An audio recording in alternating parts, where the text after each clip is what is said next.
Well, it is the world's largest consumer products company, and its stock has one of the largest market caps in the world. We're talking about Procter Gamble. Hundreds of brands in more than 180 countries. Few people, in fact, worldwide go a day without using at least one product made by P&G. You know their brands: Bounty, Pampers, Gillette, Tide, just to name a few. The company's CEO, Bob McDonald, visited our offices and sat down with me in an exclusive interview. I asked him if a double-dip recession is coming. What I see is an uneven recovery, as every recovery is. The issue is today, with 24-hour-a-day news media, with Bloomberg, who always has the data, as we get it, there's so much data coming out that it feels like you take one step forward and the next day you take a half step back.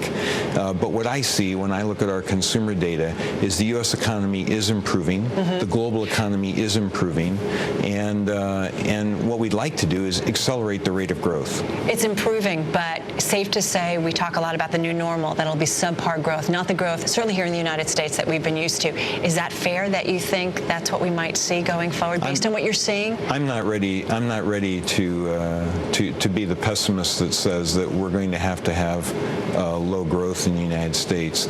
Why? Why not? Well, I'll tell you why. The Procter Gamble company is growing. We're growing around the world. In the last year, we've added 200 million new consumers who are buying and using our products, whose lives we're touching and improving. Even though we're doing that in places like China, even though we're doing that in places like Indonesia, in addition to the United States, that business translates into jobs in the United States. 20% of our jobs in the United States work on international business. 40% of our jobs in Ohio work on international business.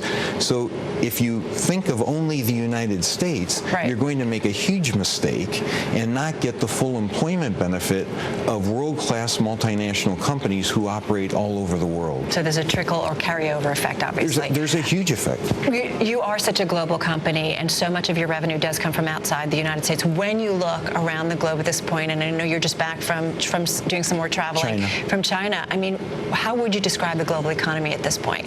It's improving. There are parts of the world where they never saw a recession. Southeast Asia is a great example of that. But it's improving everywhere. We're seeing a great rebound in China. We're seeing a great rebound in the BRIC countries, Brazil, Russia, India, China. Do we need to be worried about China? As you know, we did get some strong economic numbers out of China this week, but there was some worry that, yes, there'd be growth, but not as strong as we'd been seeing. I know the government of China because I speak to the people there, and I think they're very dedicated to delivering the kind of economic growth needed to continue the improvement in living standards that has occurred there. I don't think of inter-country rivalry as a zero-sum game. I would rather think that countries should work together to improve life for everyone on the planet, not just worrying about their own country. So whatever we can do to see that kind of partnership, I think, is a positive thing. When you look at all of the emerging economies, the developing world, what market excites you the most? Oh gosh, you're asking me which of my children do I love the most. All markets excite me, but they excite me for different reasons. What holds the most potential for P&G? Well, I think getting our reach up. As I said, we were reaching 4 billion people over a year ago now. Now we're up to 5 billion, so I'd love to be able to reach everybody on the planet. If your purpose is to touch and improve lives, you want to reach everybody on the planet. But in the United States, the average American spends about $100 a year on Procter Gamble products. In China, where we are the largest consumer goods company, the average Chinese spends less than $3 a year on Procter Gamble products. We need to get more of our categories into more of the countries around the world and more of our brands into those categories. If we do that, we'll employ more people. We'll employ them in those countries, but we'll also employ them in the United States. Well, we also talked about the environment for deals. P&G has done its fair share of transactions, the $57 billion acquisition of Gillette being its biggest.